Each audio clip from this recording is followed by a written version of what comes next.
안녕하세요. 저는 어릴 때 고아원에 버려져 일생을 쭉 고아로 자라왔어요. 고아에게 사회는 너무도 냉혹한 현실이더군요. 어릴 때 부릴 수 있는 어리광조차 용납해주지 않았죠. 그뿐이면 다행이게요. 성인이 채 되기도 전에 유일한 보금자리인 시설에서 내쳐지는 상황은 절망스러웠죠. 그렇다 한들 내일이 없는 것처럼 희망 없이 지낼 수도 없었어요. 삶은 현실인걸요. 이런 환경에서 자라면서 자연히 도끼가 생겼고 아이러니하게도 제 자산이 되었네요. 많지는 않았지만 자립 정착금으로 5평 남짓한 작은 집을 구했고 남은 돈으로는 학창 시절부터 쭉 구상해온 첫 사업에 과감히 투자했습니다. 우여곡절 많은 삶을 살면서 두려움이라고는 없었으니 가능했던 거죠. 모든 것이 힘겨웠고 첫 사업이기에 불안했지만 다행히도 빚에 허덕이는 힘든 역경 없이 차근히 성장해 나갔네요. 물론 시행착오도 수도 없이 겪었지만요. 그런 시행착오 끝에 30이 다 되어서야 사업은 안정적으로 자리를 잡았어요. 남편은 사업을 막 시작했을 때 뽑은 첫 직원이었어요. 배송과 물류 업무를 담당하는 직원이었는데 일머리가 좋아 남편에게 맡기는 업무가 점차 늘어갔죠. 자리 잡기 전까지 참 많이 의지했던 유일한 직원이었네요. 그래서였을까요? 어느 순간부터인가 공적인 기대는 점차 사적인 관심으로 변해가더라고요. 이런 마음을 알게 된 순간부터 불도저처럼 밀어붙였고 그 결과 남편은 연인이 되었네요. 그때는 이 남자를 놓치면 세상이 무너지는 것만 같았어요. 그런데 그런 남자가 결혼을 하자더군요. 경희야, 우리 곧 1주년이잖아. 연애 기간 1년이면 이제 딱 좋은 것 같다는 생각이 들어. 응? 대뜸 무슨 말이야. 설마 1년 연애했으니 연애 휴식기를 갖자. 뭐 이런 말을 하고 싶은 건 아니지? 그럼 나 너무 속상하고 슬픈데? 아니, 연애 휴식기가 아니라 연애는 그만 끝내자. 우리 이제 연애 말고 결혼하자. 내가 더 잘할게. 이 몇 마디가 왜 그리도 설레었는지 모르겠어요. 고백을 받자마자 시모에게 결혼 승낙을 받기 위해 인사를 갔네요. 시모의 첫인상은 그야말로 완벽했어요. 자상하면서도 또 소녀 같은 그런 분이었거든요. 그런 시모가 제 손을 부여잡고는 남편을 거둬줘서 고맙다고 어찌나 인사를 하던지. 사람 구실도 못하고 지내던 남편이라 걱정이 이만저만이 아니었는데 절 만나고부터 확 바뀌었다면서요. 그땐 반가운 마음에 인사치레를 그렇게 하는 거라 여겼죠. 그런 시모가 참 겸손한 사람처럼 느껴졌어요. 그렇기에 이런 사람들과 가족이 된다는 것이 외로이 살아온 제게 하늘이 주는 선물 같았네요. 경희 씨는 우리 집안의 귀한 사람이야. 내가 정말 딸보다 더 귀하게 대접할게요. 감사합니다. 말씀만으로도 가슴이 벅차요. 저도 부족함 없는 며느리가 되도록 노력할게요. 결혼은 나랑 하는데 왜 자기랑 엄마가 눈이 맞고 그래?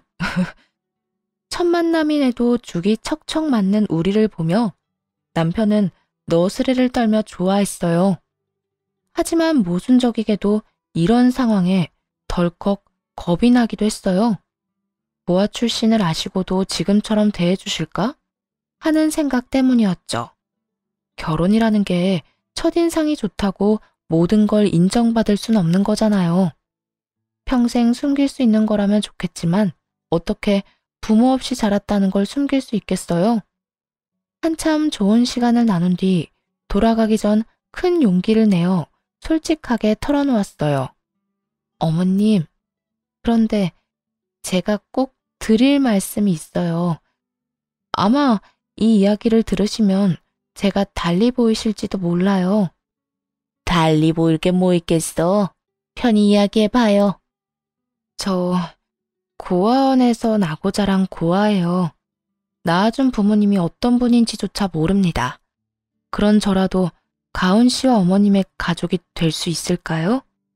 시모는 이 말에 놀라 어쩔 줄 몰라 하셨어요. 하지만 놀람도 잠시 시모는 손을 포개어 잡고는 외롭고 힘든 시기를 이겨내고 이렇게 훌륭히 자란 게 대견하다고 다독여주더군요. 네, 시모는 고아 진경이가 아닌 사람 진경이로 봐주신 멋진 분이었어요. 하지만 시댁 식구 전부가 절 마음에 들어하는 건 제 욕심이었나 봐요. 남편의 하나뿐인 동생인 신우는 제가 고아라는 사실을 뒤늦게 알고는 반대했어요. 그래서 신우로 인해 결혼 전 마음 상한 날도 있었고요. 오빠가 뭐 부족한 게 있다고 고아랑 결혼을 해? 부모가 어떤 사람인지도 모르는 사람을 왜 가족으로 받아들이냐고? 너 말 조심해. 혼자 힘으로 열심히 살아온 사람이야. 네가 그렇게 함부로 판단할 수 있는 여자가 아니라고. 오빠는 창피하지도 않아? 어디 가서 대접도 못 받을 출신 여자를 아내로 맞이한다는 게. 아가씨, 저 아가씨 마음 충분히 이해해요. 하지만 고아라는 이유로 무조건 반대만 하지 말고 평범하게 느끼고 봐줬으면 좋겠어요. 언니라면 그게 될 것 같아요? 왜 우리가 언니 때문에 남들에게 손가락질 받을 일을 감내해야 하는데? 저는 창피해서 싫어요. 평범한 사람으로 자라지 그랬어요, 그럼? 신우의 말에 더 분노한 건 시모였어요. 그런 마음으로 사람을 대하면 안 된다고 크게 나무라셨죠. 그러면서 신우가 아직 어려서 표현이 서툴러 그런 거라며 너무 마음에 담아두지 말라고 위로해 주셨고요. 가연이 너 말 가려 못해? 엄마가 널 이렇게 가르쳤니? 뒷배경이 아닌 사람을 볼 줄 알아야지. 네가 한참 어린애도 아니고 이게 무슨 무례야? 엄마까지 정말 왜 이래? 언제는 부족함 없는 사람에게 시집장가 보낼 거라며. 그게 하나뿐인 엄마 꿈이라며. 그래, 부모 없이 자란 가여운 애지만 내 아들보다 부족함 없는 사람이 바로 경이잖니. 엄만 이 결혼이 너무 좋고 축복해. 그러니까 딸, 너도 그런 마음으로 축하해줘. 시모의 현명한 대처로 덕에 신우의 반대가 조금 누그러졌어요. 그리고 이런 말에 시모에 대한 믿음이 두터워졌죠. 남편과의 결혼에 행복이 가득할 거라 믿었고요. 신우와의 관계도 노력하면 서서히 좁혀갈 수 있을 거라고 기대했죠. 시댁이 마치 친정이라 여기며 살고 싶었거든요. 그런 마음에 사업장과 시댁의 중간 지점에 신혼집을 얻었네요.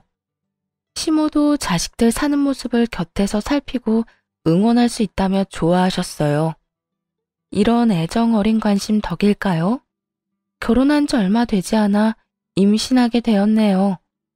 하지만 10길 물속은 알아도 1길 사람 속은 모른다고 하던가요? 마음 따뜻하고 정 많은 분이라고 철석같이 믿었던 시모의 민낯을 알기까지는 얼마 걸리지 않았습니다. 시작은 시모에게 첫 용돈을 챙겨드렸을 때였어요. 시모가 일하던 직장에서 승진하게 되어 선물을 해드리고 싶었거든요. 당시에는 시모의 취향을 잘 몰라 선물 고르기가 까다롭고 어려웠죠. 그래서 필요하신 걸 사실 수 있도록 넉넉히 용돈을 드려야겠다는 생각에 300만 원을 챙겨드렸어요. 금액을 보고 크게 놀라셨지만 그만큼이나 좋아하시는 모습에 뿌듯함을 느꼈죠. 그런데 처음부터 너무 큰 돈을 챙겨드렸던 걸까요? 그 후로 시모는 은근히 용돈이 필요하다고 표현해 오더라고요. 스카프가 다 낡았네. 이 나이에 싸구려를 할 수도 없고 2억 개 정도 있으면 딱 좋을 듯한데 어떻게 생각하니 아가? 그럼 백화점 가서 한번 보세요. 스카프 값은 어머님께 미리 보내놓을게요. 어머, 이래서 며느리가 최고라니까. 고맙다 아가. 돈을 못 버는 것도 아니었고 가족들 아니면 열심히 번 돈을 누구한테 쓰겠나 싶은 마음에 시모가 필요하다 가지고 싶다 하는 건 모두 해드리려고 했었죠. 그런데 이런 생각이 불행의 서막일 줄은 꿈에도 몰랐습니다. 처음에는 부담되지 않았던 금액이 곧 치솟기 시작했으니 말이에요. 챙겨주기 시작한 지 두어 달쯤 후부터였어요. 백화점 팝업 매장에서 나름 알뜰하게 쇼핑하던 시모는 슬슬 백화점 명품관 상품에 눈독을 들이기 시작했죠. 거기다 남과 비교하며 대책 없이 쇼핑하려고 하더군요. 같이 일하는 직원이 이번에 샀다며 입고 온 코트가 너무 예쁜 거야. 그 옆에 서 있는데 얼마나 내가 후줄근해 보이던지. 이 나이에 그러면 되겠니? 그래서 말인데 나도 코트를 좀 샀으면 해. 아가, 부담되지 않게 500만 원 정도면 될 듯한데. 줄 거지? 네? 코트에 500만 원이요? 어머님, 저번 달에 걸칠 게 없다고 자켓 사셨잖아요. 어머, 얘, 자켓이랑 코트가 같아? 내가 딱 봐둔 게 있어서 그래. 코트가 500이면 거저잖니? 요번 계절엔 이게 마지막이야. 약속하마. 점점 해퍼지는 소비를 하는 시모가 답답했어요. 명품관은 고가의 상품을 질비한 곳이니 그 안에서는 저렴한 편일지 모르죠. 하지만 금액만 놓고 본다면 어떻게 500만 원을 저렴하다고 할 수 있나요? 그것도 본인 돈으로 사는 것도 아니고 아껴두기라도 한 것처럼 사달라고 하면서요. 점차 심해지는 상황을 더는 감당할 수 없다고 판단했어요. 그래서 시모에게 이런 식으로는 챙겨드릴 수 없다고 솔직하게 털어놓았죠. 어머님, 저요. 요즘은 너무 부담스러워요. 좋은 횟수도 커진 금액도 전부요. 내가 뭘 얼마나 달랬다고 벌써 이러니? 시모는 억울한 듯 말하더군요. 거기다 가여운 척까지 하면서요. 아가, 내가 네 덕 아니면 언제 또 이런 호사를 누려보겠어. 저도 어머님께 꼭 필요하다면 당연히 해드려야죠. 그런데 이런 식으로는 곤란해요. 돈 잘 버는 며느리 덕 좀 보려고 했는데 이게 널 힘들게 하는 일이다. 뭐 이런 거야? 어떻게 그런 말을. 너무 서운하구나. 서운하다는 시모의 말에 말문이 막혔어요. 잘 보이고 싶어서 노력했는데 돌아오는 게 고작 서운함이라니요. 첫 단추를 잘못 끼웠다는 말을 이럴 때 쓰는 거겠죠. 지금이라도 상황을 바로잡기 위해 더 단호하게 말했어요. 시모는 기싸움이라고 여겼는지 코트는 포기 못하니 대신 금액을 낮추겠다더군요. 그런 시모에게 코트가 필요한 이유가 함께 일하는 분이 코트를 샀기 때문이라면 금액과는 상관없이 드릴 수 없다고 딱 잘랐어요. 그러자 시모는 역정을 내며 따지기 시작하더라고요. 그간 시모에게 드렸던 용돈을 적어둔 메모장을 시모에게 보여드리며 말했어요. 이걸 보고도 그런 말씀을 하실 수 있으세요? 1년이 채 되지 않는 기간 동안 드린 용돈이 직장인 연봉만큼이에요. 내가 그렇게 많이 썼을 리 있니? 네가 유세 떨려고 말도 안 되는 금액을 적어놓은 건 아니고. 제가 왜 그런 짓을 해요? 저 어머님 용돈 드리는 동안 남편에게도 한 번 말한 적 없어요. 알리고 싶었으면 진작에 남편에게 말했겠죠. 참나, 돈 몇 푼으로 치사하게도 구네. 예, 돈도 잘 버는 애가 왜 이렇게 치졸하니? 치졸한 게 아니고 악착같이 살면서 버는 거예요. 앞으로는 용돈으로 매달 100만 원씩 챙겨드릴게요. 필요한 게 있으시면 그 돈 모아서 직접 사세요. 이마저도 싫다고 하시면 그간 드렸던 용돈 기록 남편에게 다 알릴 거고요. 용돈을 매달 드린다고 했는데도 뭐가 그리 불만인지 시모는 그날부터 태도가 확 돌변했어요. 매달 드리기로 한 용돈을 드리는 날마저도 비꼬며 비아냥대기 일쑤였죠. 세상 참 좋아졌어. 보아가 사장도 돼서 시부모 용돈을 100만 원씩이나 주고 말이야. 이 눈치 없는 남편은 그런 말을 듣고도 바보 같은 소리를 하더군요. 진짜? 엄마는 좋겠다. 며느리가 용돈을 그렇게나 주고. 경희가 나 대신 엄마한테 효도하네. 효도는 무슨 당연한 거지. 이런 걸로 효도라고 하면 내 주변 친구들은 호강에 겨웠게. 시모의 바뀐 태도에 가끔 시댁에 갈 때면 여간 불편한 게 아니었어요. 시모도 전처럼 살갑지 않으니 좌불안석이었죠. 이 모습을 다 지켜본 신우는 한동안 잠잠하더니 시모와 합세에 괴롭히기 시작했어요. 고아 출신을 운운하며 버릇없이 굴기까지 했고요. 날이 갈수록 심해지는 괄시에 시댁에는 차츰 거리를 두었어요. 하지만 어디 그게 뜻대로만 되나요? 어느 날부터인가 아무도 없을 때 신우가 찾아오는 일이 있었어요. 현관 암호를 어떻게 알았는지 집 안까지 들어와서는 허락도 없이 제 명품백에 손을 댔나 보더라고요. 홈캠에 찍힌 신우의 모습에 처음엔 정말 기함했더랬죠. 나중에 전후 사정을 들어보니 남편이 현관 비밀번호를 알려준 거더라고요. 버젓이 제 가방을 사용한 것도 모자라 일부러 사용한 티를 팍팍 내려고 한 건지 쓰레기를 담은 채로 가방을 바닥에 아무렇게나 던져놓았더군요. 그 후에 심지어는 명품백을 잃어버리는 일도 있었고요.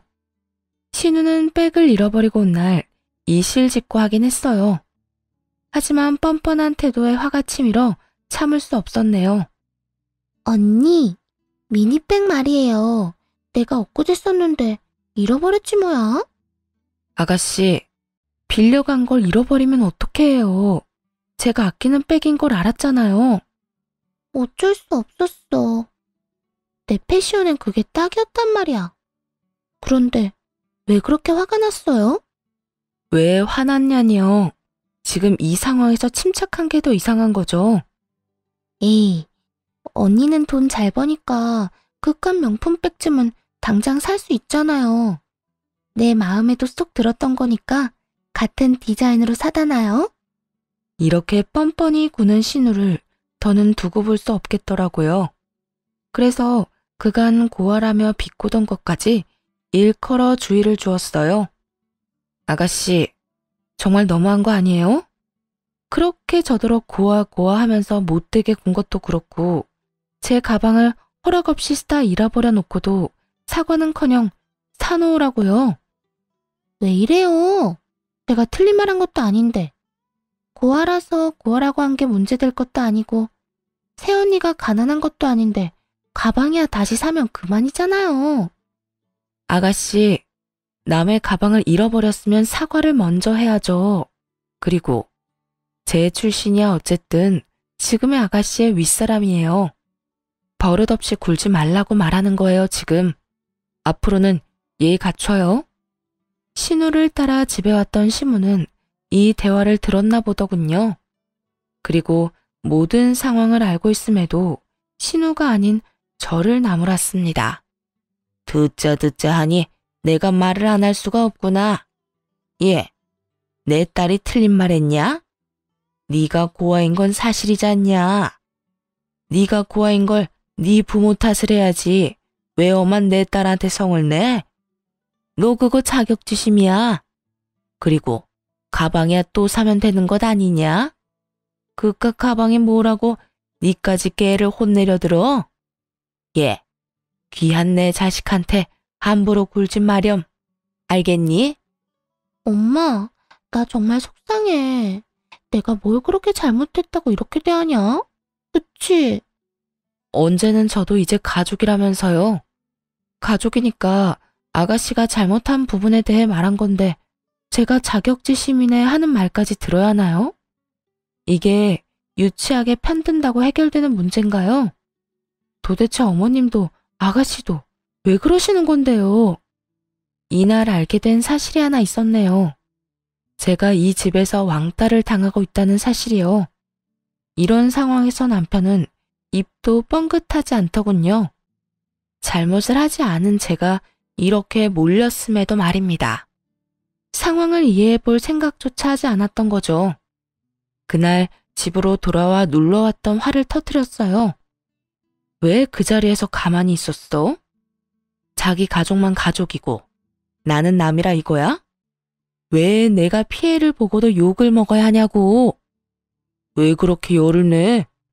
내가 그 자리에서 자기 위한다고 끼어들었으면 편 나눠 싸우는 꼴밖에 더 듣겠어. 편을 나누자는 게 아니라 내가 잘못하지도 않았는데 자기 가족들한테 그런 대우를 받고 있으면 제지를 해야지. 자기 가족들이라니? 내 가족, 네 가족 나눌 일이야 이게? 그렇게 말하면 내가 서운하지. 집까지 와서 역정을 내야 해?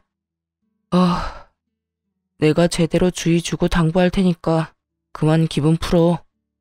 서운한 걸로 치면 나만 하겠느냐고 뒤집어 놓고 싶은 마음이 굴뚝 같았지만 작정하고 싸울 만큼 기운이 남아있지도 않았고 신우에게 당부하겠다는 남편을 더 잡을 순 없었어요. 그 일 이후로는 시댁 식구와 거리를 두며 지냈죠. 일에 집중하며 바쁜 날을 보내니 시댁 식구와 함께할 시간이 현저히 줄기도 했고요. 그렇게 지내는 사이 첫 아이를 출산하게 되었네요. 사업체를 관리하는 일을 남편에게 맡기고 아이에게 전념했어요. 임시적인 남편에게만 맡길 순 없어서 중대한 사항이나 결정은 제가 처리했지만요. 남편은 전보다 많아진 업무량으로 힘들어했고 또 버거워했어요. 대신 밖에서 고생하는 남편을 위해 집안 살림에는 손 하나 까딱하지 않도록 신경 써줬죠. 네, 독박 육아와 독박 살림을 해왔던 거예요. 이렇게 전투적으로 살다 보니 정말 힘겹더라고요. 아이의 돌 전까지만 참아보자는 마음으로 이 악물고 주부로 지냈네요. 그런데 아기가 10개월쯤 되었을 무렵 가족이라는 이 구질구질한 인간들을 인생에서 완전히 도려내야겠다고 다짐하게 되었습니다. 모전자전이라고들 하잖아요. 시모가 그랬던 것처럼 남편도 마찬가지더라고요. 여태 숨겨온 탐욕을 드러내기 시작했죠. 저를 대신해 사업체를 운영하던 남편은 자신이 회사 관리를 잘하고 있다는 것에 의기양양했어요. 그때까지만 해도 남편에게 깊은 고마움을 느꼈었죠. 자기야, 나 사업이 체질인가 봐. 요즘 일이 재밌다는 걸 느낀다니까. 그렇게 느껴줘서 너무 고마워. 내 몫까지 해주느라 많이 힘들었을 텐데. 오빠가 잘해줘서 나도 내 조를 열심히 하게 돼. 하지만 칭찬 몇 번에 이 얌체 같은 인간은 기고만장해져서는 제게 확인받아야 할 사항까지 멋대로 정하기 시작했어요. 결국 이로 인해 부부싸움까지 잦아진 것은 물론이고 이를 수습을 위해 애를 들쳐업은 채 뛰어다니는 수고를 해야 했어요. 그런데 이 남자 어쩜 이리도 뻔뻔할 수 있을까요? 남편은 자기가 잘하는 모습만 눈에 보이는 건지 자신이 원래 사업 수완이 좋은 사람이라며 매출을 운운하며 욕심을 드러내더군요. 당신 이번 매출 보고 받았지? 내가 1인 받고 운영하는 기간 동안 매출 확 오른 거 말이야. 응, 저번 주에 전달 받았어. 수고 많았어, 오빠. 그래도 주말까지 나가지 말고 하루쯤은 가족이랑 시간도 좀 보내줘. 애가 요즘은 부쩍 오빠한테 안 안기잖아. 나도 그러고 싶지. 그런데 잘 된다고 손 놔버리면 망하는 건 한순간이야. 말 나온 김에 하는 말인데 이참에 당신이 쭉 애 보면서 집안일해. 애도 나한테 잘 안 오는데 뭐. 내 조나 하면서 편히 지내면 되겠네. 회사도 회사 직원들도 그 편이 훨씬 좋잖아. 사장이라고는 해도 당장 일 못하는 당신보다 소안 좋은 애가 나을 것 뻔하고. 이게 무슨 말 같지도 않은 소린가요? 짐작은 하고 있었지만 이렇게 직접 들으니 황당하기 그지없더군요. 눈 한 번 깜빡이지 않고 주접떠는 남편의 모습에 기가 찼어요. 매출이 왜 높아졌는지 그 이유를 정말 몰라? 무슨 말도 안 되는 소리를 그리 정성스럽게 해. 어이가 없네. 착각하지 마. 당신이 능력이 좋아서 끌어올린 매출 아니거든.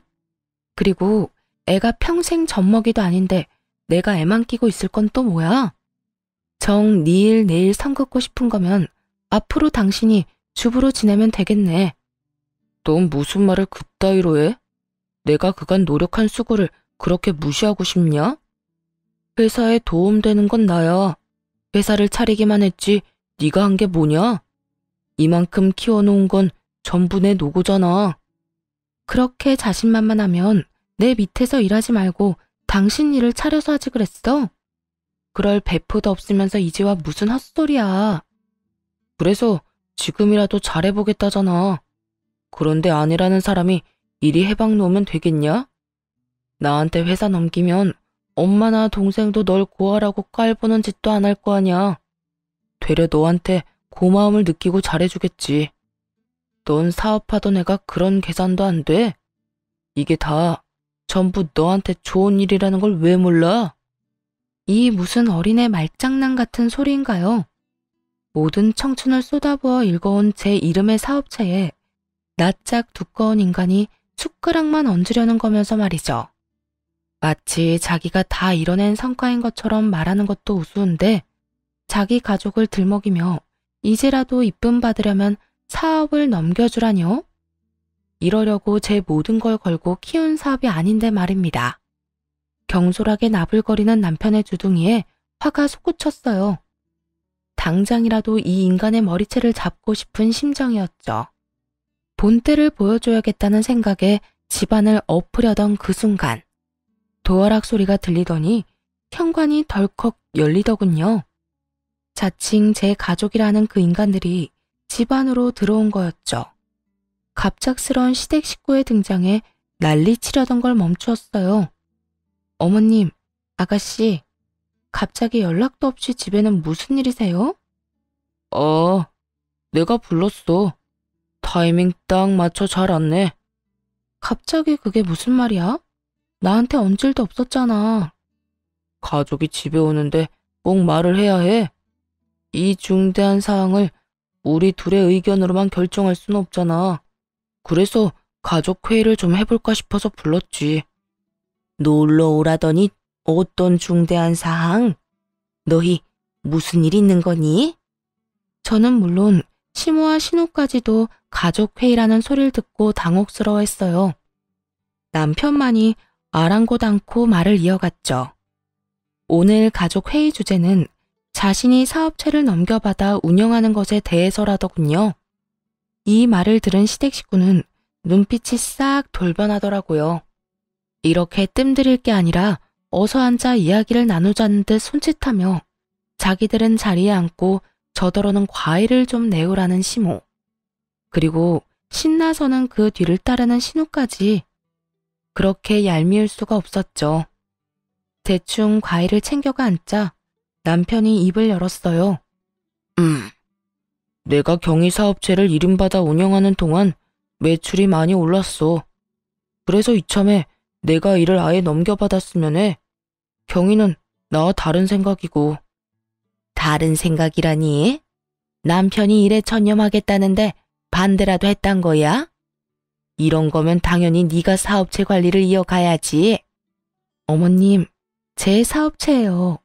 이런 주제로 가족회의를 한다는 것조차 말이 안 된다고요. 오셨으니 그냥 편히 쉬다 돌아가세요. 어머, 얘, 말이 왜 안 되니? 막말로 고아가 사장인 건 말이 되니? 그런 사업은 어딜 가나 길을 못 펴요. 이참에 넌 네 애나 잘 키워보렴. 사업체도 키워봤으니 애는 더 잘 키우겠지. 남편 하는 일에 여자가 나서면 부정 타는 거야.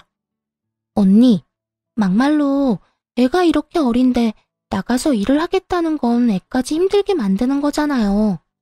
그냥 오빠랑 엄마 말처럼 사업 넘겨요. 역시 엄마랑 가연이는 머리 회전이 빠르다니까. 다수결로 이미 정해진 거나 다름없네.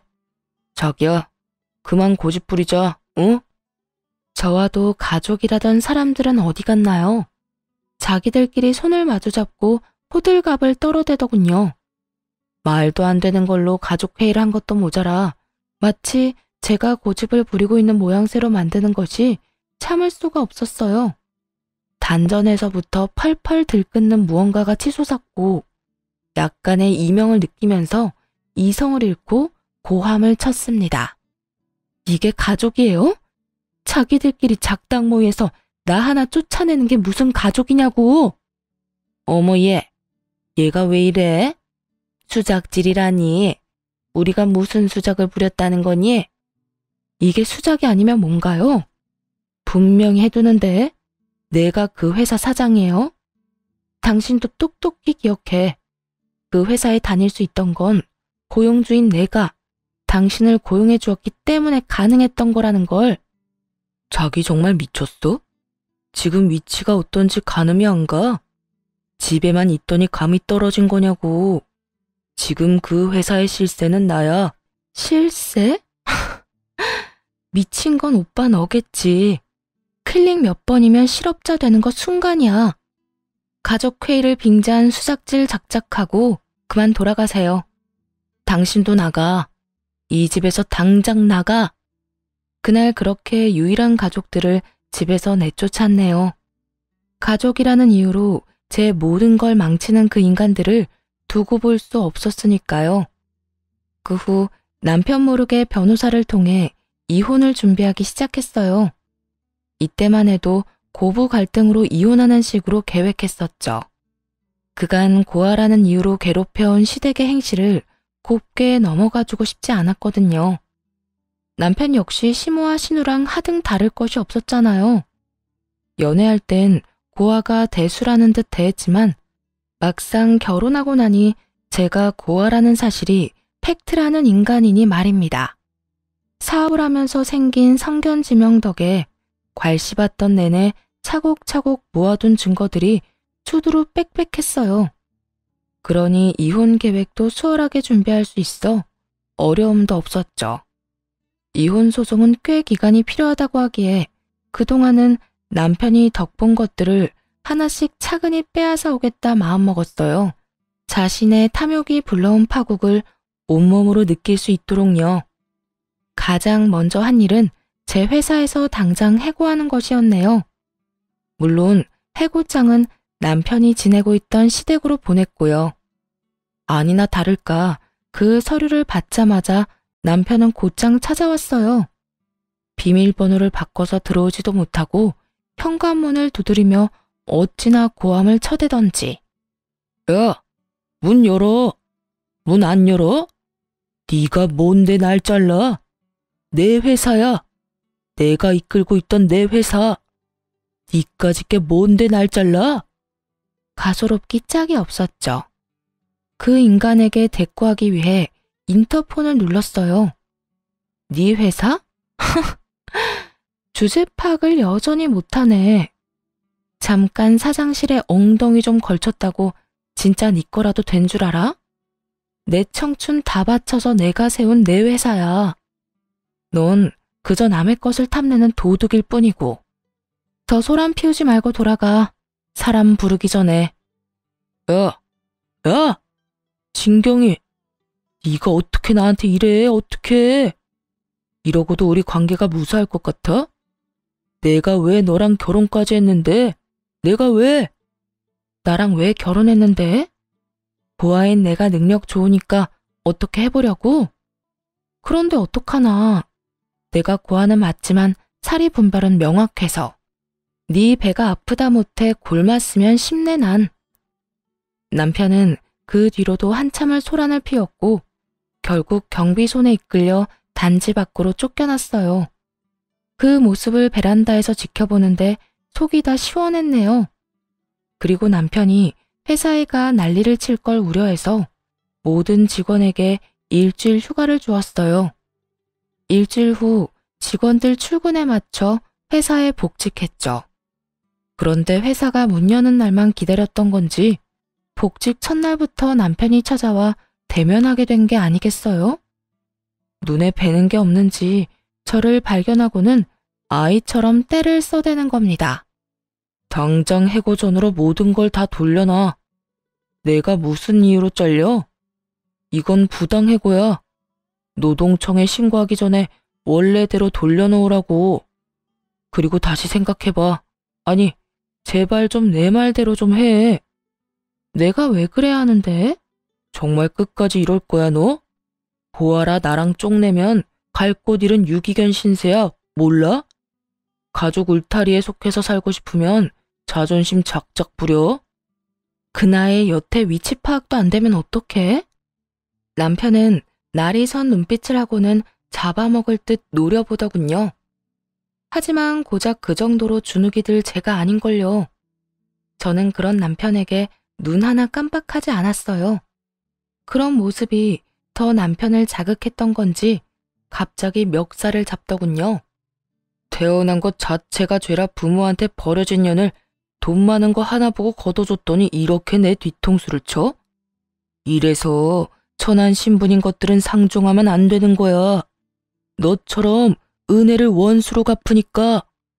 모욕적인 말을 쏟아내기 무섭게 우리에게 다가온 한 중년 여성으로 인해 마찰음과 함께 남편의 고개가 돌아갔습니다. 남편은 그 힘 때문에 제 멱살을 잡고 있던 손까지 놓치며 휘청거렸죠. 그 여성은 벙친 남편을 향해 삿대질까지 해대며 분개했어요. 한낱 벌레만도 못한 너 따위가 뭔데 내 딸을 함부로 대해?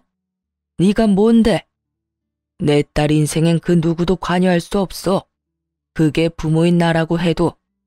그런데 감히 니깎게 내 딸을 모욕한 것도 모자라 멱살까지 잡아? 누구세요? 진경이, 이 사람 누구야? 누군데 내 뺨을 갈기는데? 나? 내 딸한테 빌붙는 쓰레기 치우러 온 사람이다. 왜? 앞에서 말한 것처럼 저는 부모 얼굴도 모르고 자랐어요. 그랬죠. 그런데 기적처럼 1년 전 저를 버린 엄마와 연락이 닿은 일이 있었거든요. 물론 처음엔 믿지 못했어요. 아니, 믿고 싶지 않았습니다. 나를 등진 부모와 마주한다는 건 평생을 홀로 자라온 외로움보다 더 두렵게 느껴졌으니까요. 하지만 버린 이유는 궁금하더군요. 몇 날 며칠을 연락해 딱 한 번만 만나고 싶다고 애원하는 엄마의 모습에 스스로 여러 핑계를 대며 만나러 갔었죠. 그때 왜 버려질 수밖에 없었는지 그 이유에 대해 전부 알게 되었고요. 사실 널 혼전 임신으로 가지게 됐었어. 그래서 미련한 내가 널 지킬 힘이 없었다. 엄격한 집안이라 혼전 임신 자체를 용납하지 못했으니까 말이야. 물론 네 친아빠와도 결혼은커녕 강제 이별까지 하게 됐었어. 미안하다. 엄마가 엄마답지 못했어. 엄마의 부모이자 즉 제 조부모님의 완강한 반대로 인한 버려짐이었어요. 제 친부의 생사조차 모르는 엄마가 가여울 뿐이었습니다. 엄마는 저를 고아원에 버린 그날 자신이 완전히 독립해서 누구에게도 휘둘리지 않는 주체적인 삶을 살겠다고 다짐했다더라고요. 그리고 그 후 이 악물고 살며 사업을 일궜고 해외에 공장까지 두게 된 성공한 CEO가 될 수 있었다고요. 어쩌면 제가 엄마를 많이 닮았던 건지도 모르겠네요. 엄마는 조부모의 품에서 벗어난 후 저를 찾아 나섰지만 꽤 흘러버린 세월에 딸을 다시 찾는 게 쉽지 않았다고 해요. 하지만 저를 찾겠다는 일념으로 많은 비용을 써가며 백방으로 찾아다녔고 그 덕에 이렇게 재회할 수 있게 된 거였죠. 엄마는 이제라도 그동안 못해준 것을 해주며 저를 위해 살고 싶다며 눈물로 호소했어요. 경이야, 이 못난 엄마를 용서하라고 하지 않을게. 제발 네 곁에서 챙겨줄 수 있기만 해주면 안 되겠니? 이제 와서 절 챙겨준다고 뭐가 바뀌나요? 엄마라곤 하지만 당신은 제게 그저 낯선 사람일 뿐이에요. 버릴 수밖에 없다고 생각했던 그때 날 좀 가엾게 여겨주지 그랬어요. 무슨 수를 써서든 품어야겠다고요? 지금 말고 그때 날 책임져야겠다는 그런 포부를 좀 갖지 그랬어. 하지만 당시엔 원망과 깊은 상처로 엄마라는 존재를 거부했어요. 그렇기에 남편에게조차 친모를 만났었다는 사실을 밝히지 않았고요. 그리고 그 한 번의 만남 이후엔 만나려 하지 않았죠. 그러나 저 역시도 한 아이의 엄마잖아요. 아이가 크는 모습을 보며 많은 생각이 들더군요. 내 부모도 내가 커가는 모습을 보면 얼마나 좋아했을까? 나처럼 이렇게 행복하다고 느꼈을까? 하는 생각들요. 그러다 보니 서서히 엄마의 마음도 이해하게 되더라고요. 이제라도 내게 모든 걸 해주고 싶다는 그 마음 말입니다. 남편의 뺨을 대차게 날리던 그날은 엄마의 마음을 받아들이기로 결심하고 먼저 연락을 해 엄마와의 약속을 잡은 날이었어요. 사업을 한다는 걸 알고는 이 부분에서 도움을 주고 싶어 하셨거든요. 이런 사실을 알 리 없는 남편은 제 엄마를 앞에 둔 것도 모르고는 보아 운운하며 막말을 해댄 겁니다. 그날 엄마는 제 묵은 체증이 싹 가실 정도로 남편을 짓밟아 주었네요. 버러지만도 못한 놈, 인간 같지도 않은 네 놈이 내 딸에게 무슨 행패야? 내 딸 사업체를 탐낸다던 놈이 너지? 다시는 그런 꿈도 못 꾸게 해줄 테니까 각오해. 당신이 뭔데? 자식 버리고 떠난 사람도 부모라고 이제와 부모 행세야? 누가 그런 말 하면 겁이라도 먹을 줄 알아? 겁이라고 했니? 너야말로 지금부터 겁먹어야 할 거야. 네가 이 회사에 다니면서 저지른 만행이 다 까발려질 테니까. 엄마의 말에 한 남자가 서류 봉투를 들고 들어왔어요. 그 서류에는 남편이 제 회사를 운영하는 동안 저질렀던 일들이 빼곡했죠. 엄마, 그 서류에 적힌 게 사실이에요? 야, 진경이, 널 버리고 이날 이때껏 모르고 산 사람이야. 저 사람 말을 믿는 거야? 네 가족은 우리뿐이잖아. 나를 믿어야지. 내가 그런 거 할 사람으로 보여? 어? 증거라면 얼마든지 보여줄 수 있어. 이곳에서 벌인 일이니까. 하늘을 손으로 가린다고 그 하늘이 가려지는 줄 알아? 오래 일한 직원들만 골라 임금 체불한 걸 평생 숨길 수 있는 짓이라고 생각했나 보지? 야가 빠진 네 놈이 고작 쓴 머리가 직원들과 내 딸의 돈독한 사이를 이용하는 거였다니. 직원들이 쓴 탄원서가 있다는 건 아나 몰라? 이래도 벌레 같은 네 놈이 부당해고를 당한 건가?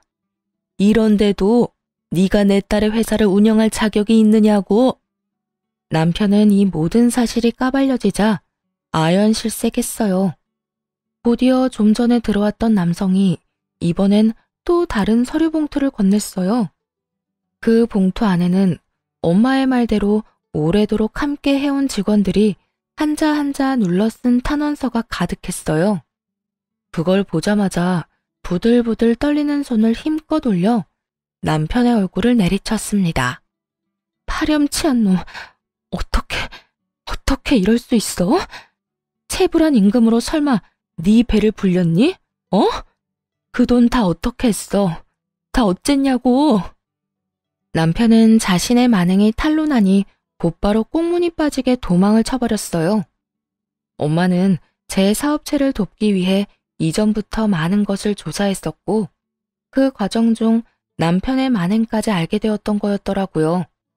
엄마의 말에 의하면 남편은 야금야금 떼간 직원들의 월급으로 시댁의 대출을 갚아준 것 같다더군요. 그 말을 듣고 어찌나 창피하던지 얼굴이 붉어졌네요. 그런 하찮은 인간을 그간 가족이라 여기며 믿고 의지했던 스스로가 너무도 미련하게 느껴졌어요. 이제 친엄마도 만나게 된 마당에 이런 지긋지긋한 악연을 이어갈 필요가 뭐 있겠어요.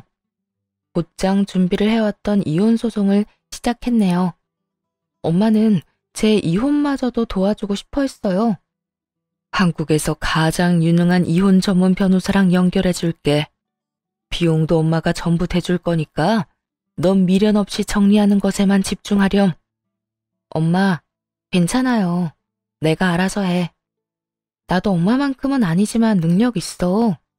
이미 함께 준비해오던 유능한 변호사도 있는걸요. 최고의 변호사라 할 만큼 유능한 변호사와 이미 이혼 준비를 해왔던 터라 엄마의 도움은 만료하고 그분과 이혼 소송을 이어나가기로 했어요.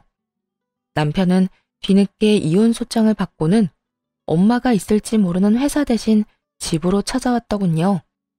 그래서는 고작 한다는 말이 저와 살며 엄청 고생했다는 푸념이었죠. 아이 이야기도 전혀 없었네요.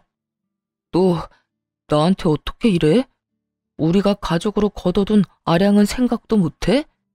이깟일로 이혼 소송? 너 진짜 미쳤어? 이깟일? 그럼 어떤 일로 이혼을 해야 하는데? 너나 네 식구는 내 가족이 아니라 그냥 나한테 무례배일 뿐이야. 이렇게 왔으니까 내 입으로 말할게. 우리 이혼해. 너랑은 이제 하루도 엮여있고 싶지 않으니까.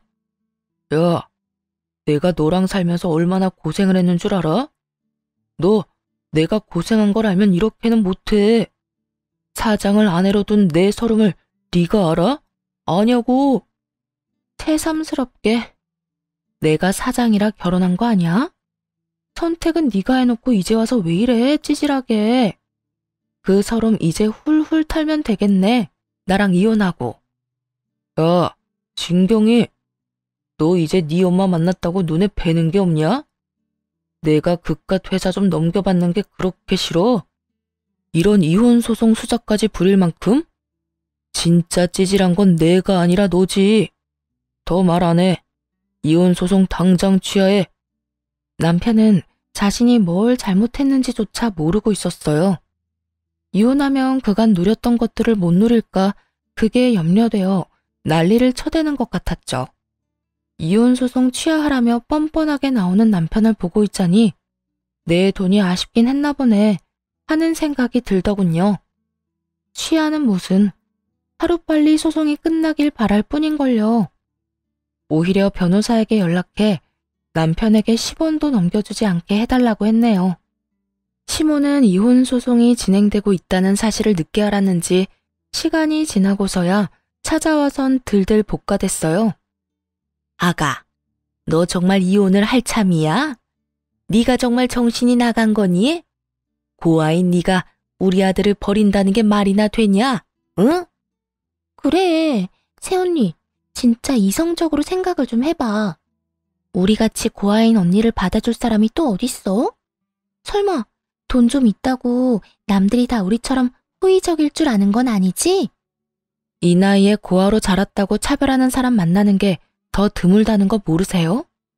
제가 고아라고 써붙여 다니면 몰라도요. 그런 되지도 않는 걱정 말고 찾아오지 마세요. 곧 이혼 소송도 끝날 것 같으니까요. 이 인간들은 이혼 소송 끝날 것 같다는 말에 소스라치게 놀라서는 발등에 불 떨어진 양 난리를 쳐댔습니다. 넌 정말 끝까지 마음에 드는 구석이라고는 없구나. 다 끝날 것 같으면 이혼 그까짓 거 하렴. 나라고 고아인 네가 마음에 들어 잡아두려던 건 아니니까. 예, 부부는 공동재산인 거 알지? 재산 분할 제대로 해. 그래, 이혼 그깟게 뭐 흠이라고. 우리 오빠가 언니 대신에 회사 운영했던 몫까지 톡톡히 내놔요. 우리 오빠가 고아인 언니 데리고 살던 것까지 다 돈으로 갚으라고요. 그 밥에 그 나물이라더니 어쩜 남편이고 시댁 인간들이고 이리도 똑같을 수가 있는지 신기할 정도였네요. 재산 분할을 물고 늘어지며 한 푼이라도 더 떼가려고 혈안이 돼서는 그 이후에도 한참이나 찾아와 괴롭혀댔으니 말입니다. 하지만 제 목표는 이 쓰레기만도 못한 인간들에게 티끌만큼의 돈도 주지 않는 거였죠. 재산 분할은커녕 오히려 시모와 신우가 절더러 고아라고 무시하고 헐뜯었던 것과 그걸 보면서도 남편이 방임했던 태도, 그리고 남편이 제 재산을 탈취하려던 의도와 함께 직원들의 임금 체불과 그를 사적으로 활용한 것까지 얹어서 이혼 소송은 승소의 기쁨을 안겨주며 끝났네요. 그뿐이겠어요. 시댁의 못된 행실들 덕에 위자료까지 최대로 받을 수 있었답니다. 다 제가 읽어온 것이니 공동재산이랄 것도 없어 분할할 이유조차 없었고요. 그러나 이대로 끝낼 인간들이 아니었어요. 어떻게든 괴롭힐 요량으로 시모와 신우까지 합세해서는 양육권을 들먹이며 소송하겠다고 난리를 쳐대더라고요. 양심도 없는 년, 낯짝이 두꺼우니 이렇게 사람 물을 먹이지? 너 같은 것이 애를 키울 자격이나 있는 줄 아냐? 양육권 내놔, 양육권. 그 돈이라도 받아먹게. 제 자식을 사기꾼으로 만들고 싶진 않네요. 그리고 경제력도 없는 인간을 뭘 믿고 애를 맡겨요? 미쳤어요? 경제력이 없다니. 경제력은 네가 빼앗아간 거잖아. 네가 내 인생을 이렇게 꼬아놓은 거잖아. 돌려내라고. 사람이 이렇게 추잡스럽게 미치면 어떻게 해. 내가 빼앗은 게 아니라 네가 죄를 지어서 잘린 거야. 법원에서도 인정한 걸 아직도 이해 못해? 미련에서는. 뭐야? 야, 이년이 돈 좀 있어서 고아라도 받아줬더니 이제 있는 돈 없는 돈 다 빼앗아 가놓고 뭐? 다는 못 뺏겨. 내 손주라도 데리고 올 거야. 그런 줄 알아? 해보세요, 어디. 경제력도 없고 주 양육자도 아닌 남편이 뭘 할 수 있을지 저도 궁금하네요. 애 한 번을 제대로 안아준 적 없는 저 인간이 무슨 해볼 테면 해봐요. 아빠로서 자격도 없는 무능한 인간 딱지 제대로 붙여드릴 테니까. 전 시무는 지 아들의 무능함은 전부 제가 만든 거라며 무섭고 독한 년이라고 한참 욕을 퍼붓고는 이를 바득바득 갈면서 남편을 데리고 돌아갔어요. 이렇게 찾아와 구질구질하게 굴었지만 양육권 소송에서 이길 수 없음을 알았는지, 그리고 더 싸워볼 자금도 없었던 터였는지 소송을 하진 않더라고요. 그래서 여기까지만 하고 참으려고 무던히 노력했습니다. 아이의 아빠이고 부모라는 존재가 얼마나 소중한지 잘 알기에 아이에게서 아빠의 존재를 빼앗을 생각은 없었어요. 하지만 이 기회마저 걷어찬 건 바로 전 남편이었네요. 첫 면접 교섭일, 아이가 너무 어려 함께 동행했거든요. 전 남편은 아이를 예뻐만 할 줄 알지 아이에 대해 아는 것이 없으니 어쩔 수 없었죠. 그런데 전 남편이 작정을 하고 나왔던 거더라고요. 대면하는 장소에 시무와 신우까지 대동해 나와 쇼를 해댔거든요. 자기야, 우리가 비록 서로 헐뜯으며 지저분하게 싸우긴 했어도 난 내 아이도 당신도 너무 소중하다고 생각해. 그래도 가족으로 얽혀 함께 나눈 정이 있는데 이렇게 허무하게 우리의 관계를 정리할 순 없잖아. 그래, 아가. 우리가 분한 마음에 너를 찾아가 못되게 굴었던 행동은 충분히 반성하고 있어. 든 자리는 몰라도 난 자리는 안다고. 네가 있을 땐 몰랐던 걸 너가 없어지고 나니 알겠더구나.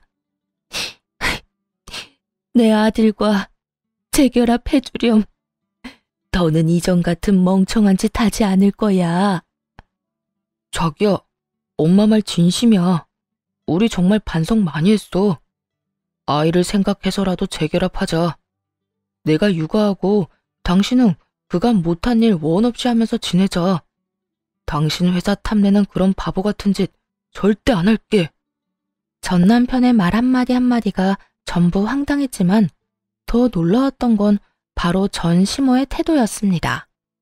어찌나 연기를 잘하던지 눈물 콧물을 흘려대며 이제야 제 소중함을 알겠다고 하는데 어찌나 어이가 없던지. 얼마 전 이를 바득바득 갈며 분노하던 모습은 온데간데 없더라니까요. 그뿐인 줄 아세요? 전 신우는 또 어떻고요? 다시는 고아 운운하며 비난하거나 얕보지 않겠다면서 휴지로 눈물을 훔치는데 그건 그것대로 가관이었어요. 언니한테 그동안 얼마나 무례했는지 너무 늦게 알아서 미안해요. 제발 다시 돌아와줘요. 돌아와만 주면 앞으로는 윗사람으로 깍듯하게 대할게요. 진심으로요. 자기야, 우리 가족이 이렇게 당신을 원해. 우리 정말 깊이 뉘우치고 미안해하고 있어. 나 당신 정말 사랑했고 여전히 사랑해. 없어 보니까 알겠더라.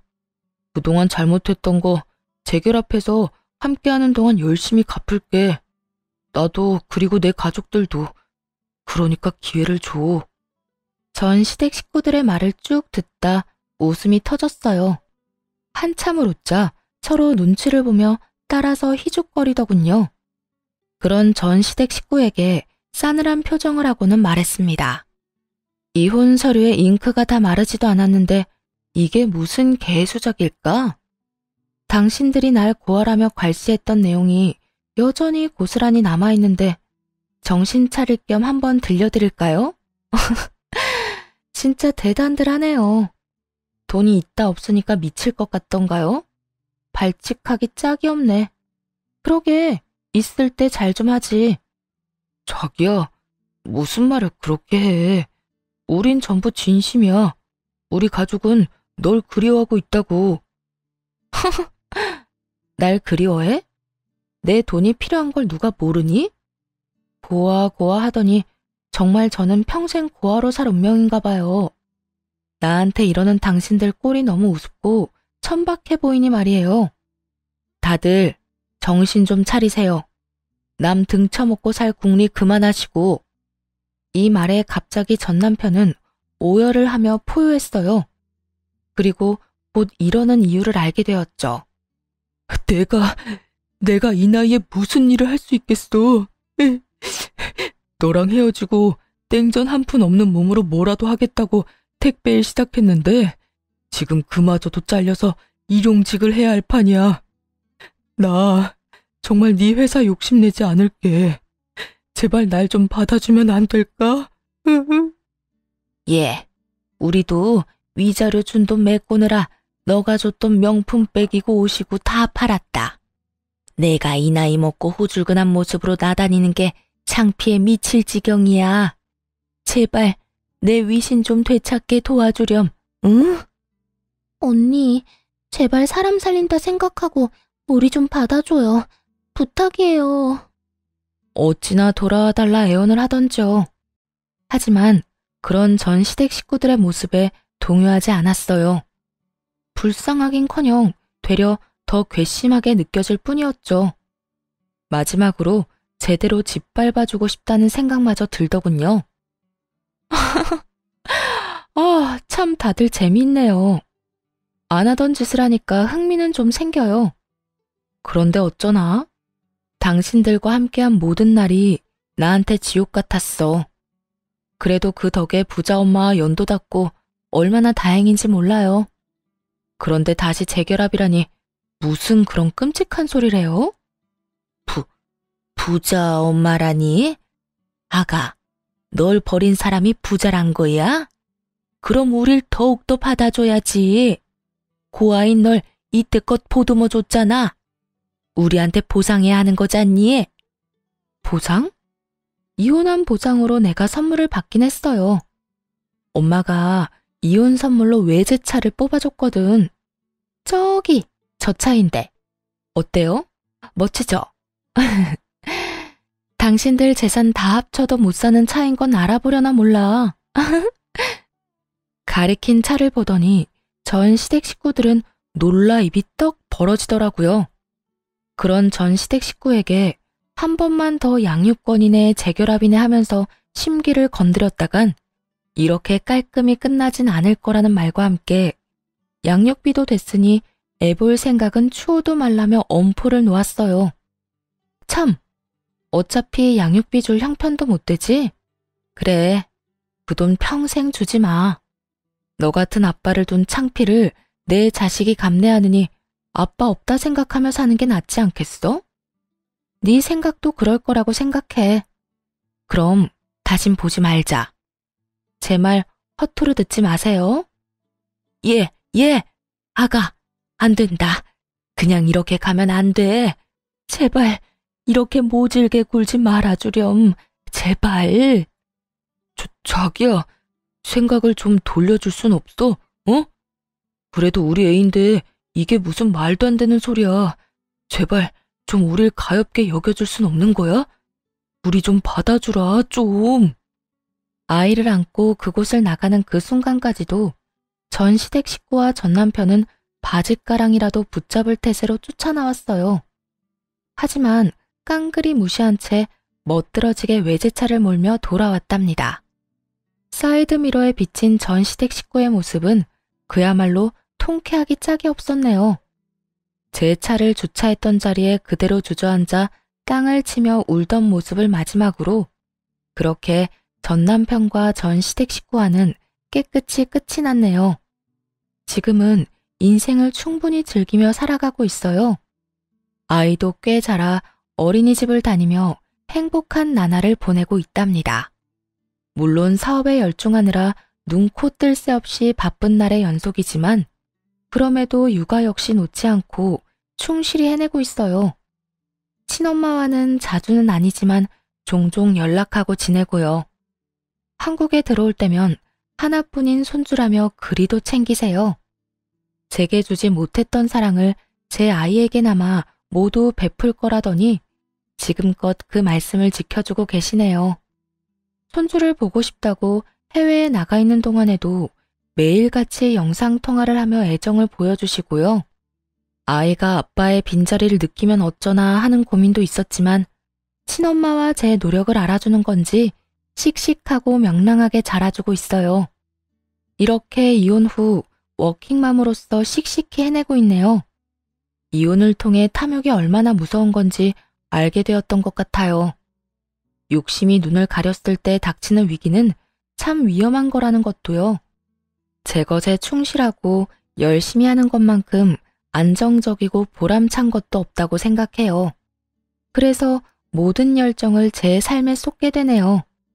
앞으로도 지금처럼 저와 제 아이에 집중하며 우리 가정의 행복을 위해 살려고요.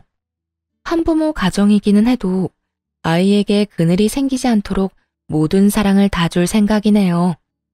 그렇게 소중한 제 아이와 저 자신을 지킬 거예요.